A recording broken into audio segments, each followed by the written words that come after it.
Hey, what's going on? We're still talking about leadership. I was doing a training session a few months ago, and as we were talking about what it takes to be an effective leader, what it takes to be a phenomenal leader, how to build people, one gentleman took one of the name tents and he wrote, "This is tough." And as we would have our discussions and we talk, he just hold the card up. Over time, it became a running joke, and we acknowledged that leadership is just tough. And one of the toughest aspects of leadership is dealing with people that you don't like. See, leadership would be great if it weren't for the people, right?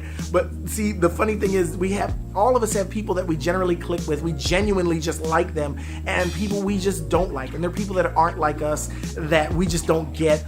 Some people just don't do a good job. Other people we just don't like because they remind us of somebody. Take your pick, whatever the reason. There are people on your team right now that you could do without, that you really wish weren't there. So how can we fix that? One, we could get them off your team, get them moved somewhere else. Two, we could just ignore them and hope they go away. Or three, we could actually get to know them and figure out how to reach them. And I'm going to tell you right now, I'm not naive enough to believe we can reach everybody, because it just won't happen. You can do all the right things and still get the wrong response. So it's still up to you to be better as the leader and try to figure out what makes this person tick. Identify what it is about this person that just gets under your skin, and then have a big boy or big girl talk with them.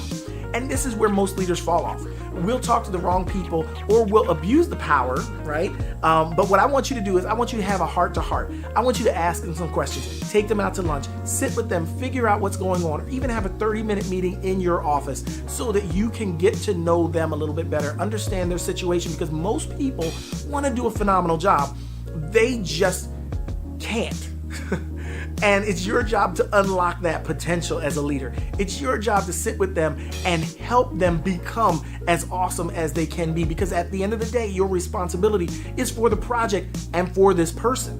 So as a great leader, someone who is being their best, being better, you step into that role and figure out what it is. And this is where a lot of leaders will tell me, well, I don't want to do the babysitting. I don't want to take all the time to get to know them. I say, well, this is leadership. This is part of the process. It's not just sitting in your desk. It's not sitting in your desk. Oh, that's a funny image. It's not just sitting behind your desk in your office with your door closed, giving out assignments. And there's more to it.